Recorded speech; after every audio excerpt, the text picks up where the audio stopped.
아버지 은혜를 기억하면서 오늘 우리에게 주시는 말씀도 주님의 그 사랑을 기억하며 이 말씀을 살펴볼 수 있는 저와 여러분이 되기를 주님의 이름으로 축복합니다.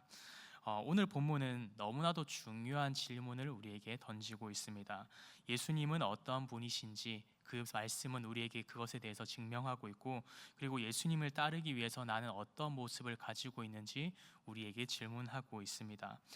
마태복음 8장 말씀에는 계속해서 예수님의 공생의 사역들의 모습을 기록하고 있는데, 그 가운데 예수님은 사람들을 치유하는 모습에 대해서 먼저 성경은 기록하고 있고, 예수님을 따르기 위해서는 제자도라고 하는 예수님을 따라 살아가는 삶의 모습은 어떤 것이어야 한다라고 하는 것을 그 이후에 소개하고 있는 것을 말씀을 통해서 살펴보게 됩니다. 그래서 오늘 말씀을 읽은 본문 말씀에는 사건들이 여러 가지 조각들이 쪼개져 있는 것처럼 느껴질지는 모르지만, 사실은 하나님 아버지의 그 치유 사역, 예수님께서 어떤 분이신가를 증명한 이후에 예수님은 어떤 모습으로 따라야 하는가 하나의 이야기로서 우리에게 소개해주고 있는 것이 오늘 본문의 말씀입니다. 그래서 오늘 이 말씀을 통해서 예수 그리스도가 어떤 분이신지 분명히 알아감을 통하여서 주님 앞에 한 걸음 한 걸음 나아갈 수 있는 저와 여러분이 되기를 주님의 이름으로 축복합니다. 그래서 오늘 본문 말씀 14절 말씀을 살펴보면 예수님께서 베드로의 집에 들어가십니다. 그리고 그 집 안에는 이렇게 설명해 있는데, 그 집에는 베드로의 장모가 열병으로 앓아 누워 있었다라고 성경은 우리에게 소개하고 있습니다. 이 짧은 말씀 한 구절 안에 중요한 사실이 담겨져 있는 것은요, 베드로는 이미 가정을 이루고 있는 사람이었고, 그 가족을 두고 있으면서도 예수님을 따르는 사람이었다라고 하는 것입니다.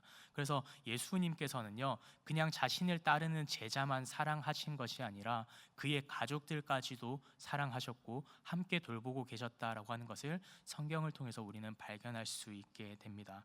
그래서 중요한 것은 예수님께서 그 아픔을 결코 외면하지 않으셨다라는 것을 우리에게 분명히 보여주고 있습니다. 그래서 15절 말씀을 살펴보면 그의 손을 만지시니 열병이 떠나갔다라고 성경은 우리에게 이야기하고 있습니다.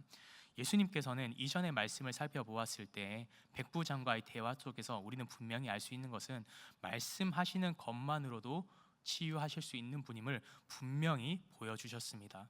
그러나 오늘 말씀 속에서는 예수님께서 굳이 다가가지 않아도 괜찮음에도 불구하고, 이전 말씀을 살펴봤을 때 나병 환자 손을 잡지 않아도 괜찮음에도 불구하고 나병 환자의 손을 잡아주셨던 것처럼 오늘 베드로의 장모의 손을 그렇게 잡아주고 있었던 것입니다. 사랑하는 은성의 성도 여러분, 예수 그리스도께서는요, 사람들이 꺼려하는, 사람들이 뭔가 거리두고 싶어하는 연약한 이들, 뭔가 남들이 봤을 때 저 사람은 조금 거리두고 싶어 했었던 사람들에게 있어서요, 그들에게 뭔가 척을 지는 삶이 아니라 오히려 그들의 삶 가운데 더 다가가시고 더 사랑으로 더 한 걸음 한 걸음 다가가신 분이 예수 그리스도라고 하는 것을 오늘 말씀은 다시 한 번 더 강하게 강조하고 있었던 것입니다. 하나님 아버지께서는 그렇게 능력이 있으신 분이지만, 말씀만으로도 그 백부장의 하인을 낫게 하시는 분이시지만, 예수님께서는 그를 너무나도 사랑하셔서 베드로를 사랑하셨고 그의 가족들까지도 너무나도 사랑하셔서 오늘 그에게 다가가셔서 그의 손을 잡아주셨다라고 이야기하고 있습니다. 당시의 시대적인 상황을 살펴보았을 때 우리가 너무나도 잘 알고 있는 것은 여인은요, 그리고 병든 사람은요, 사람들에게 존중받지 못하는 시대였습니다. 그럼에도 불구하고 예수님께서는 그들에게 다가가셨습니다. 늘 소외된 사람들, 아픔을 가지고 있는 사람들, 연약함 속에 살아가는 그 사람들을요, 훨씬 더 크게 사랑하고 계셨습니다.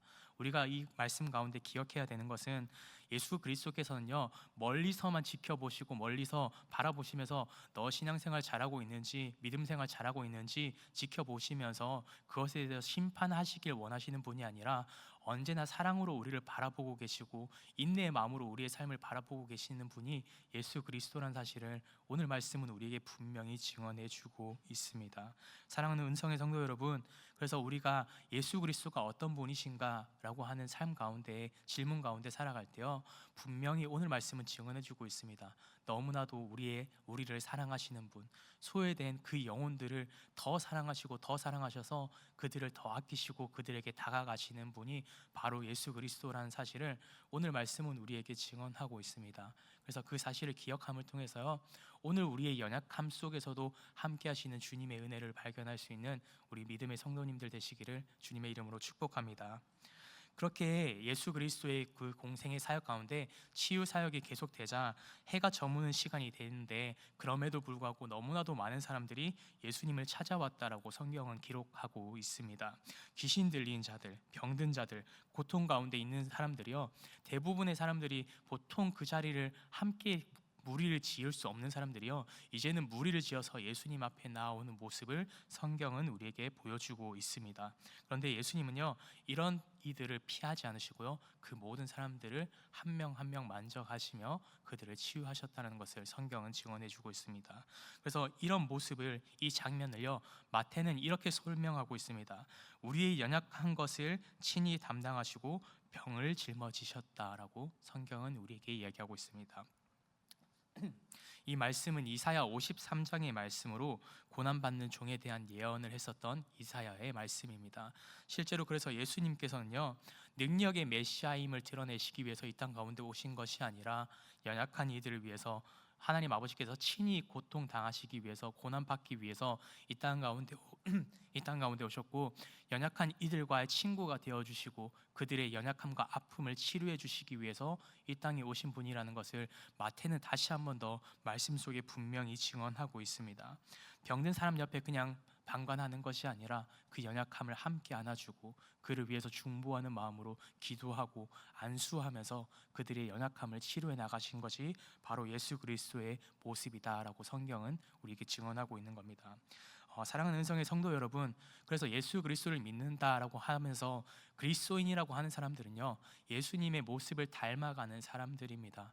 그냥 말로만 주님 사랑합니다로 그치는 것이 아니라 정말 우리 주변에 연약한 이들이 보인다면 그 영혼을 사랑함을 통해서 그 영혼을 향해서 한마디 따뜻한 위로를 건네는 거, 내가 무엇인가 실천하지 못한다 하더라도 따뜻한 마음으로 중보하는 마음으로 그를 위해서 기도해 주는 거, 그리고 그 사랑의 마음으로 그 영혼을 위해서 무엇인가 한 가지 도전해 나가는 거, 그것이 참된 그리스도인의 삶의 모습이라고 오늘 성경은 우리에게 분명히 증언해 주고 있는 것입니다.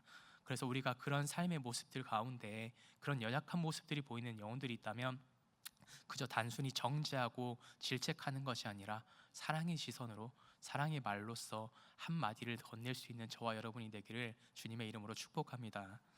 그래서 오늘 본문 말씀 이제 18절 이후에는요, 장면이 전환됩니다. 어떤 모습으로 전환되는가 하면 예수님 주변에 많은 무리들이 모여들기 시작합니다. 더 많은 사람들이 그 기적을 보면서 놀라워하면서요, 하나의 무리가 형성되기 시작합니다.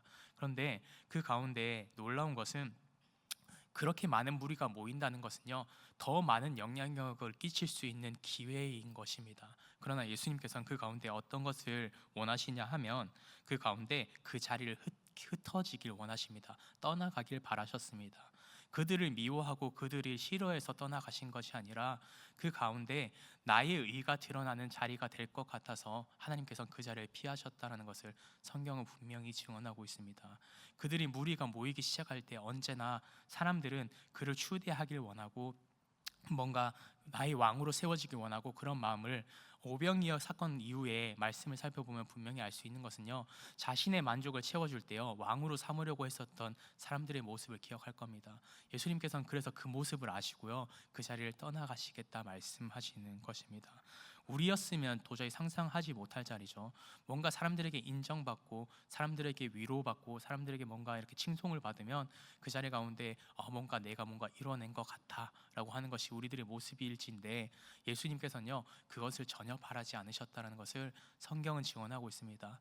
그래서 예수님의 모든 사역과 메시아이신 예수님의 모습은요, 언제나 사람들에게 인정받는 것이 아니라 하나님 아버지 앞에 기쁨이 되기 위한 모든 것들을 선택해 나가신 분이라는 것을 성경은 다시 한 번 더 우리에게 증언해 주고 있습니다.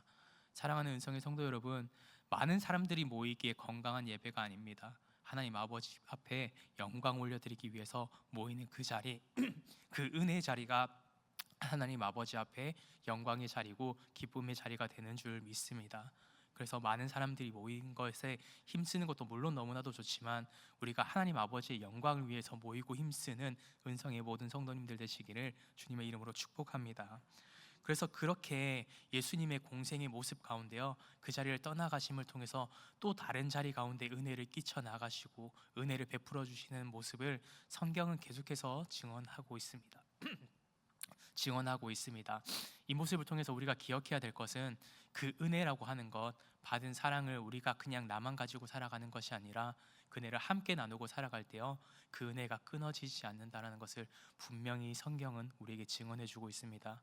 사랑하는 은성의 성도 여러분, 그 은혜가 끊어지는 삶을 살아가지 않도록 그냥 그 자리 가운데 나만 은혜를 누리고 살아가는 것이 아니라 예수님의 모습처럼 정말 그 은혜를 하나씩 하나씩 서로 나누고, 그 은혜를 받지 못한 이들이 있다면 그들에게 다가가서 그 은혜와 사랑을 나눌 수 있는 저와 여러분이 되기를 주님의 이름으로 축복합니다. 그리고 오늘 본문 말씀 마지막으로 또 한 명의 인물이 등장합니다. 한 서기관이 등장하는데 예수님께 이러한 모습으로 고백합니다. 어디로 가시든지 저는 따르겠습니다 라고 고백합니다. 겉으로 보면 너무나도 완벽한 믿음의 고백이죠. 그러나 예수님께서는요, 언제나 사람의 말보다 그 중심을 먼저 보시는 분이셨습니다. 그래서 그 가운데 예수님께서 어떻게 말씀하시는가, 인자는 머리 둘 곳이 없다라고 이야기하십니다. 나를 따른다는 것이 사람들의 만족과 그 채움을 주기 위한, 나의 정말 만족을 위한 자리가 아니라 그 사역의 공생의 모든 과정은 나를 내려놓는 길이다. 나는 머리 둘 곳이 없다. 나의 자랑할 것이 없고 지금 사람들에게 인정받기 때문에 나를 따르는 것이라면 나를 따르지 않아도 된다라고 분명히 말씀하고 계신 것입니다. 사랑하는 은성의 성도 여러분, 우리가 예배드리고 열심히 봉사하고 모든 행사 가운데 우리가 함께 교제하는데, 그 모든 행사들이요, 끝나고 나서 돌아봤을 때 되게 열심히 봉사했던 사람들을 보면서 이 사람을 통해서 뭔가 이렇게 행사가 잘 진행됐고 예배가 잘 이루어졌고 라고 우리는 생각할지 몰라도요, 분명한 것은 하나님 아버지께서 허락해 주신 것입니다. 하나님 아버지께서 그 사람을 사용하신 것이고요, 하나님 아버지께서 그 뜻을 그 사람을 통해서 보여주신 것 뿐입니다. 그래서 사람이 자랑할 것이 그 어떤 것도 없습니다. 그러나 우리는 언제나 집중하기에 이 사람이 잘했지, 저 사람이 잘했지, 이 사람이 많이 노력했지 라고 생각할 때가 너무나도 많습니다. 거기에 빠져서는 안 됩니다. 믿음의 생활이라고 하는 건 정말 하나님 아버지 앞에 영광 돌리는 삶은요, 나의 만족을 위해서 뭔가 그 사람들의 평판을 얻기 위해서 일어나가는 모습들이 아니라 그 삶의 모습들 속에서 하나님 아버지 앞에 영광을 위해서 선택한 삶이 정말 참된 기쁨이라고 예수님께서는 다시 한 번 더 말씀해 주고 계신 것입니다. 그래서 이 서기관에게요, 예수님께서는 그렇게 말씀하시고 예수님의 삶의 모습은 이런 모습을 소개합니다. 정말 예수님께서는 주무실 곳도 정해지지 않았었고요, 의지할 제도들조차 없었고요, 결국에는 십자가에서 버림받는 길 가운데 계속해서 걸어가셨다는 것을 성경은 우리에게 증언해 주고 있습니다. 예수 그리스도를 통해서요, 나은 삶을 살려고 노력하는 사람들이 많습니다. 그러나 그 가운데 우리 중심을 잘 살펴보았을 때 예수님을 통해서 나의 만족을 얻기 위한 신앙생활이라면 하나님께서는 그건 아니다라고 오늘 말씀 가운데 분명히 말씀하고 계신 것입니다. 그 가운데 정말 내 뜻 가운데 나의 뜻에 맞춰서 예수 그리스도의 그 마음 가운데 함께 동행할 때 정말 머리 둘 곳이 없을 거다라고 말씀하고 계신 것입니다. 사랑하는 은성의 성도 여러분, 우리가 그 예수 그리스도의 마음을 꼭 기억할 수 있는 저와 여러분이 되기를 바랍니다. 정말 그냥 단순히 나의 만족과 나의 안정을 위한 신앙생활은요, 너무나도 위험합니다. 우리가 정말 신앙생활 할 수 있는 유일한 방법은요, 주님을 의지하고 주님께 붙잡힌 바 되어서 믿음으로 살아가는 것입니다. 그래서 그 은혜를 기억함을 통해서 주님 앞에 정말 한 걸음 한 걸음 나아갈 수 있는 저와 여러분이 되셨으면 좋겠습니다. 그리고 마지막으로 또 다른 제자가 한 명 등장하면서 제가 먼저 가서 아버지를 장사하게 해달라라고 예수님께 부탁을 합니다. 이 말은 충분히 우리가 이해할 수 있는 하나의 표현이죠. 가족을 장례한다라고 하는데 그것을 말리는 사람은 없을 겁니다. 그러나 예수님께서는요, 너무나도 단호하게 말씀하고 계십니다. 그 가운데 너는 나를 따르라라고 말씀하십니다. 그 모든 것 다 제쳐두고 나를 따라야 한다라고 얘기합니다. 이 말씀은 그냥 단순히 부모 공경하는 것을 멈추라라고 하는 표현이 아닙니다. 그 가운데 예수님께서는 뒤로 미루는 신앙은 위험하다라고 분명히 이야기하고 계신 것입니다. 지금 당장에 하나님 아버지께서 그 은혜 시간을 허락해 주셨을 때, 사역을 감당할 수 있는 기회를 주셨을 때, 예배 드릴 수 있는 시간을 허락해 주셨을 때 그때를 놓치지 않아야 된다라고 분명히 말씀해 주고 계신 것입니다. 예수 그리스도를 따르는 길 가운데요, 나중에라고 하는 것은 없습니다. 형편이 나아지면이라고 하는 것은 결코 없습니다. 하나님 아버지의 때를요, 우리의 생각으로, 우리의 판단으로 결정할 수 없다는 것을 예수님께서는 분명히 말씀해 주고 계신 말씀입니다. 사랑하는 은성의 성도 여러분, 그래서 내가 원하는 시간, 내가 바라는 시간, 내가 뜻한 시간 가운데 주님을 찾는 것이 아니라 주님이 원하는 시간에, 주님이 바라시는 시간 가운데 주님을 만나고 주님의 뜻 가운데 순종하고 나아갈 때, 그런 삶이 정말 주님의 제자의 삶인 줄 믿습니다. 그래서 제자도의 길은요, 예수 그리스도를 따라 살아가는 삶은요, 내 바람이 거의 없는 삶입니다. 내 만족이 없는 삶일 수도 있습니다. 그러나 분명한 것은 그 삶의 결과 가운데요, 하나님 아버지께서 우리의 삶 가운데 그 삶의 모습을 통해서 영광 받으시고 주님이 채워주시고 공급해 주시는 것들을 통해서 살아가는 삶이 그리스도인 된 참된 삶이다라고 하는 것을 오늘 말씀은 우리에게 소개해 주고 있습니다. 그래서 우리 삶의 모습들의 환경과 상황은 다 다를지라도 그 모든 상황들 속에 하나님 아버지 앞에 기쁨이 될 수 있는 저와 여러분이 되시기를 주님의 이름으로 축복합니다. 기도하겠습니다. 사랑과 은혜 주님 감사합니다. 하나님 아버지, 언제나 가장 연약한 자리로 찾아오셔서 우리의 아픔을 멀리서 바라보지 않으시고 친히 그 아픔을 짊어지신 예수 그리스도를 이 시간 하나님 아버지 깨달을 수 있는 은혜 허락해 주심에 감사합니다. 우리는 종종 주님의 그 능력을 원하면서 주님의 길을 피하려고 하는 연약한 우리들입니다. 위로를 받고 싶어 하면서도 짐은 짊어지고 싶어 하지 않고 은혜를 붙들면서도 결단은 언제나 미루는 것이 우리들의 연약함입니다. 그러나 주님, 오늘 이 말씀 앞에서 다시 한번 더 우리의 마음을 내려놓습니다. 머리 둘 것이 없었던 주님, 십자가의 길을 걸으신 주님을 말로만 이제 따라 살아가는 삶이 아니라 삶으로 실천하며 따를 수 있는 주님, 그런 믿음의 능력을 더하여 주시옵소서.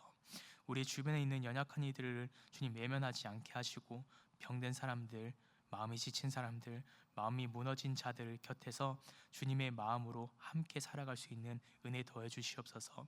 누군가의 짐을 함께 지는 것이 정말 주님을 따르는 길임을 다시 한번 더 잊지 않는 믿음을 더하여 주시옵소서. 그래서 오늘 하루를 시작하면서 편안함을 선택하기보다 주님의 말씀에 순종함을 선택하게 하시고, 안정된 삶보다 믿음을 더 선택하게 하시고, 나의 보호보다 사랑을 더 먼저 선택하게 하시고, 주님이 가신 그 길 위에 기쁨으로 발을 내디딜 수 있는 믿음의 성도의 걸음을 주님께서 허락하여 주시옵소서. 우리의 모든 연약함 아시는 주님께서 끝까지 그 걸음을 함께 해주실 줄 믿습니다. 오늘도 우리의 삶 가운데 동행해 주시는 주님의 은혜를 통해서 오늘 하루도 기쁨으로 주님 앞에 영광 돌릴 수 있는 믿음의 성도의 삶이 될 수 있도록, 주님께 영광 돌리는 하루가 될 수 있도록 주님, 우리의 삶을 축복하여 주시옵소서. 이 모든 말씀 우리를 구원하신 예수 그리스도의 이름으로 간절히 기도드립니다. 아멘.